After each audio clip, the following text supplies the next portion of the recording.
Our top story today, another group of Canadians able to leave Gaza today. And as we look once more at the CBC News exclusive video we've been showing you this morning, this is from the Gaza side of the Rafah border crossing.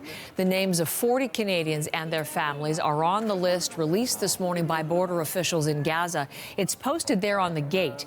And the 40 today would join the 75 Canadians who exited Gaza yesterday and are now in Cairo. Canada's ambassador to Egypt says officials are working to bring out about 500 more Canadians and our families. They are still in Gaza, but the ambassador telling our Tom Perry that that is going to be a challenge. It is one that my next guest has been dealing with, and you have heard her on our network before talking about her father, one of the hundreds of Canadians waiting and hoping to make that perilous journey to the Rafah crossing. Samah Al-Sabbagh is back with us from London, Ontario. Her father is Akram. Sabah, welcome back to our program, and really anxious to update people on your story today. So good morning, first of all. Yes, good morning, Heather, and thank you for having me on the show. Well, there's been a lot of interest in your story. We've talked on the network about how your father, Akram, had gone to Gaza to visit his sister and his family, and then has been trapped there since the war has broken out. You have had a very significant development in your last conversation with Global Affairs Canada. Tell us what they've told you about your father. Yes, so I called Global Affairs this morning, and because I do that every day, Heather, every day, just to check if his name is on the list, when he's going to get out, how they're going to help. And they told me today, they confirmed that his name is on the list for tomorrow, Thursday, November 3rd. November 9th. So we're really hoping, that he's able to be there.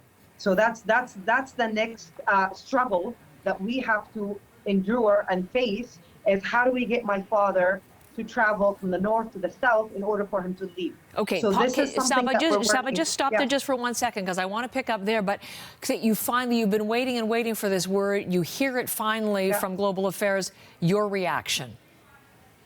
I was very relieved to hear that his name is on the list, but at the same time, I was very also distressed, because now that means he's going to have to travel from north to south on his own risk.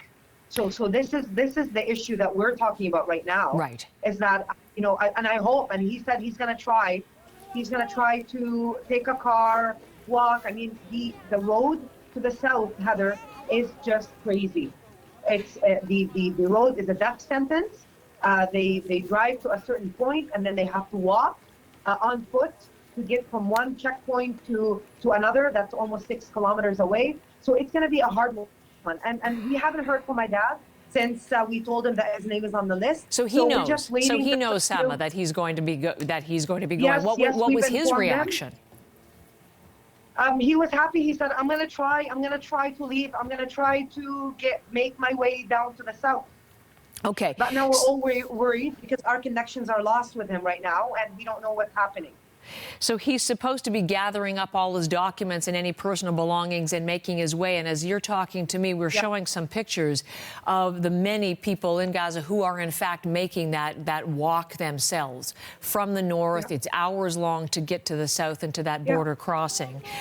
It's not officially a pause, but Israel has been stopping the airstrikes they've extended it today, Samah, for 4 hours. Oh, I hope so, to Heather. allow people to make that walk. You hope so. Yeah, I really hope they do, because that's the only way that our loved ones will be able to travel south.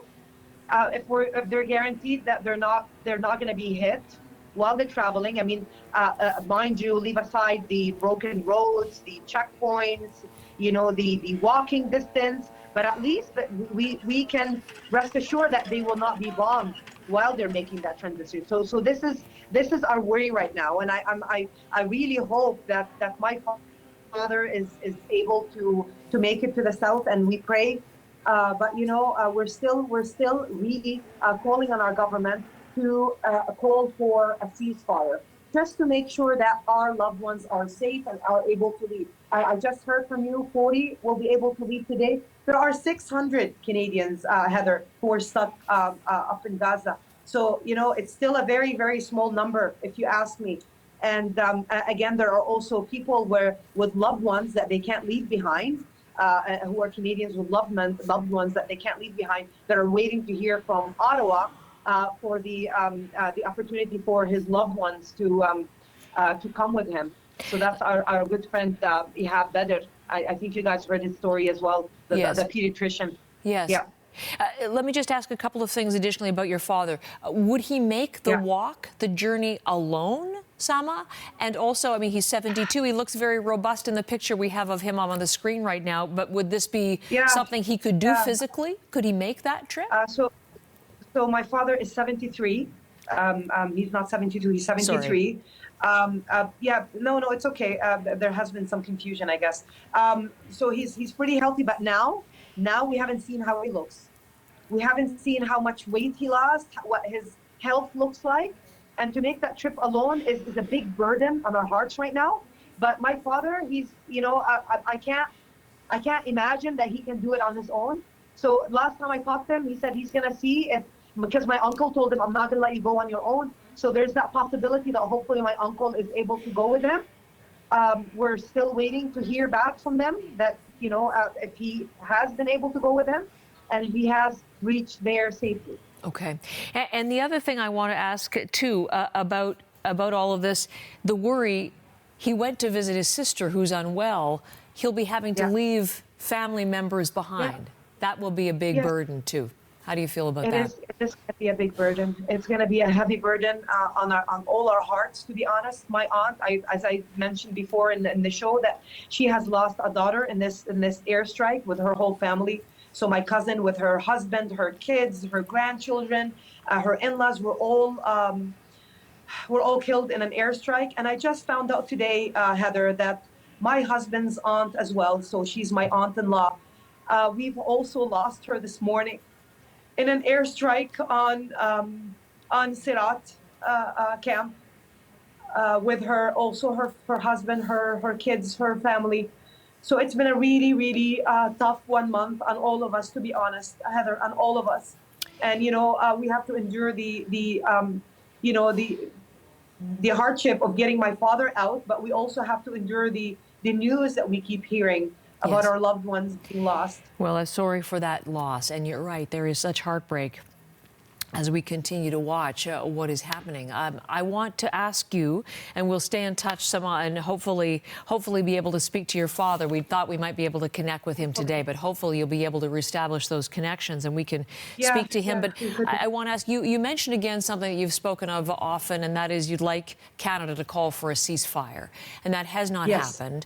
But what has happened today, you may or may not know, is the G7, so Canada part of the G7, and they're meeting in Tokyo in Japan, and the U.S. and the UK and Canada, the G7 nations, have called not for a ceasefire but for humanitarian pauses in the fighting. Yeah. Now, Heather, is that? I mean, sorry, it's an option, but it's a very, very high risk option too. I mean, why aren't we calling for a ceasefire? Amongst more than 10,500 have died since the start of this war. I mean, they don't want to give Hamas a time to regroup and to rearm. They don't want to give it to a benefit of Hamas.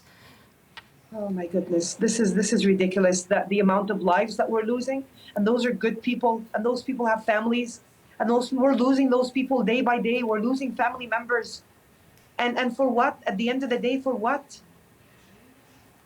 It's really frustrating on our side. It's really frustrating how much, it's a genocide over there. How much do we have to take? How much can we take upon our conscience to let those people keep dying?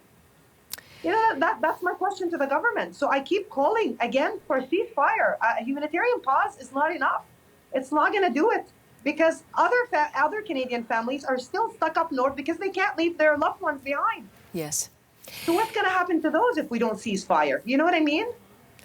Well, we will hope that they have a story like your father's on the list and able to get out. And again, this would be tomorrow for him. Samah will be in touch and follow, and hopefully for Akram there will be a safe passage tomorrow. Thank you so much. I hope I have good news to share. Thank you so much, Heather. Thanks, Samah. Good to speak to you from London, Ontario today. Thank you.